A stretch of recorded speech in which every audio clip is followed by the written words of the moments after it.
तो इस वीडियो में हम लर्न करने वाले हैं प्रायोरिटी इनकोडर डिज़ाइन के बारे में। ओके, सो प्रायोरिटी इनकोडर क्या होता है, डिज़ाइन कैसे की जाते हैं। ओके, तो स्टार्ट करते हैं। सो क्या लर्न करने वाले हैं इसमें, what is a priority encoder, working of priority encoder, combination mux and encoder to make the priority encoder. Okay, combining the mux and encoder to make the priority encoders. Okay, so encoder, it encode the large numbers of bit into the smaller numbers of bit it used in communication channel which save the number of channel। तो यहाँ पे क्या बोल रहा है कि encoder क्या करता है, जो large number of bits का जो input है उसको smaller number of bit में convert कर रहा होता है, output में दे रहा होता है। क्या बोलता है कि encode करता है large numbers of bit को into the smaller numbers of bit में, and it use in communication channel we save the number of channels। okay, तो ये कैसे सेव करता है, मतलब इनपुट्स में मेरे क्या है कि मल्टीपल सिग्नल जिनको ट्रैवल करने के लिए मल्टीपल चैनल्स लग रहे हैं, बट इनकोडर क्या कर रहा होता है कि इन सिग्नल को ऐसे इनकोड करता है कि वो जो सिग्नल है अब वो दो चैनल्स पे, चार चैनल की जगह पे दो चैनल पे ट्रैवल कर सकते हैं। तो ये क्या कर रहा है कि मतलब ये जो चैनल की रिक्वायरमेंट है वो लेस हो गई है, मतलब तो इनडायरेक्टली इसका एप्लीकेशन ही कम्युनिकेशन चैनल्स में होता है इनकोडर्स का।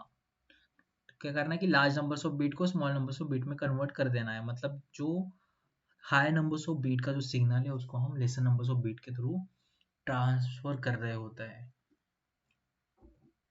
तो यहाँ पे 4 to 2 इनकोडर है। ओके, 4 to 2 का इनकोडर है। ओके, तो यहाँ पे इनपुट में हमको 4 इनपुट्स दिखाई दे रहे हैं, आउटपुट में 2 आउटपुट्स दिखाई दे रहे हैं। ओके, तो यहाँ पे क्या है कि ये कैसे वर्क करता है, मतलब यहाँ पे क्या है, हमारे पास टोटल कितने हैं, अपने पास 4 इनपुट्स है और यहाँ पे 2 आउटपुट्स है। ओके, तो D0 क्या रहता है, जब मेरा 1 रहेगा, 0 रहेगा मतलब 1 रहेगा, मतलब यहाँ पे हम कितने, हमारे पास 4 टोटल इनपुट है, टोटल के इन 4 इनपुट से कितने कॉम्बिनेशन पॉसिबल हो सकते हैं, 16 कॉम्बिनेशन, बट हमने कितने 4 ही कॉम्बिनेशन उठाए हैं जहाँ पे उनका इनपुट एक ही, मतलब उनका इनपुट 1 होना चाहिए उस जगह पे, मतलब जहाँ पे मतलब 4 इनपुट है ना वहीं पे मतलब बाकी का एक का इनपुट 1 होना चाहिए और बाकी के इनपुट 0 होने चाहिए। तो वैसी कंडीशन हमने यहाँ पे उठाई है।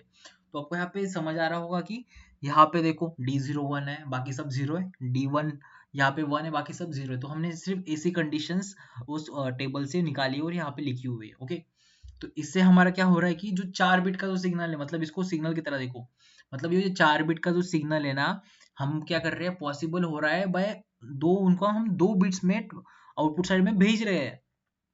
मतलब ये इनकोडर के थ्रू क्या पॉसिबल हो गया कि हमारा जो 4 बिट का जो सिग्नल है हम उसको अब क्या कर रहे हैं 2 बिट में पहुंचा पा रहे हैं। ओके, तो यही एप्लीकेशन इनडायरेक्टली इनकोडर्स का। तो इनकोडर क्या है एग्जैक्टली, तो यही एप्लीकेशन है कि मेरा लार्ज नंबर बिट का जो सिग्नल है मैं स्मॉल नंबर में पहुंचा पा रहा हूँ, क्योंकि ड्यू टू एनकोडर इंक्रिप्शन।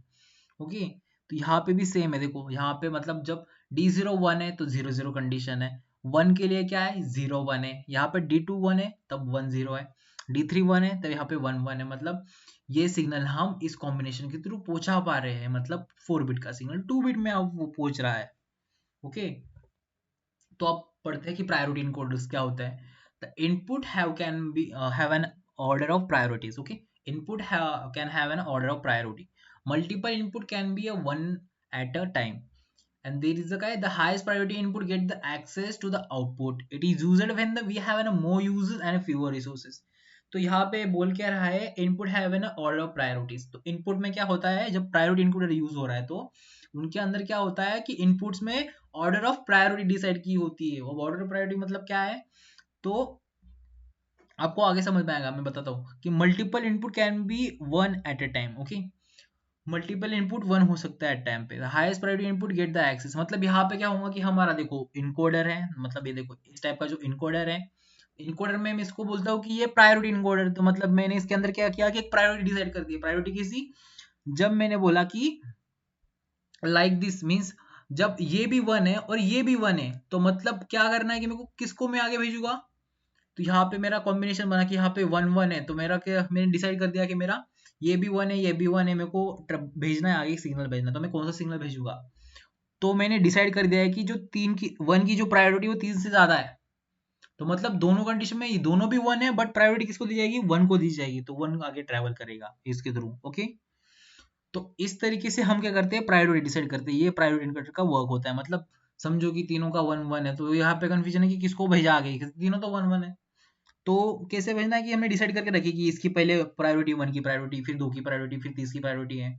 मतलब ये दोनों 1 भी रहे तो पहले किसकी प्रायोरिटी देगा, 1 को देगा, फिर इसके बाद में 2 को देगा, फिर 3 को देगा।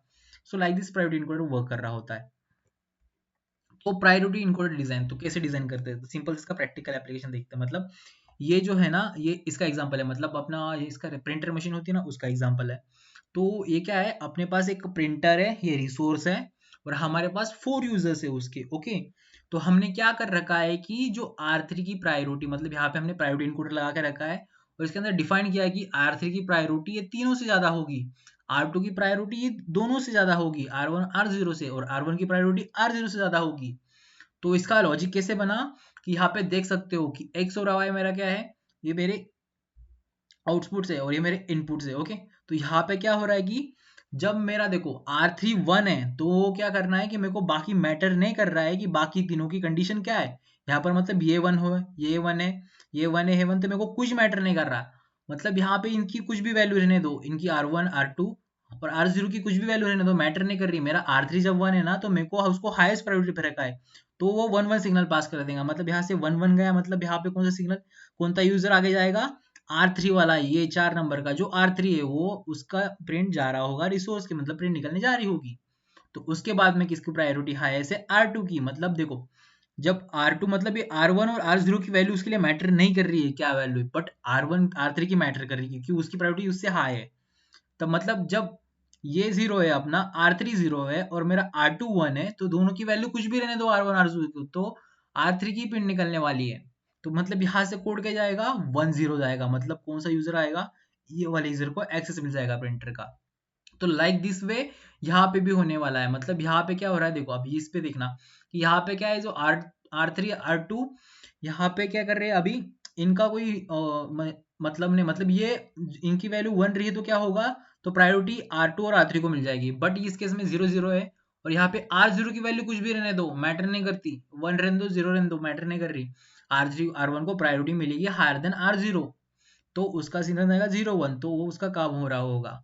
तो लास्ट में बचता ही है, तो ऐसे प्रायोरिटी डिफाइन की, मतलब R3 की प्रायोरिटी सबसे ज्यादा है, R2 की उससे कम है, और R2 की थोड़ी उससे भी कम है, मतलब दोनों से कम है, R3 और R2 से। तो लाइक दिस इस वे वर्क करता है। तो हम यहाँ पे क्या किया है, हमने मतलब कैस्केडिंग करके रखी है, मतलब हमने इनकोडर भी यूज किया और मग्स भी यूज किया इसके अंदर प्रायोरिटी इनकोडर डिजाइन करने के लिए। और रियल लाइफ एप्लीकेशन है कि हम ये डिजिटल लॉजिक डिजाइन कैसे कहाँ पे यूज कर रहे होते हैं। For that's it for it. Thanks for connecting with me.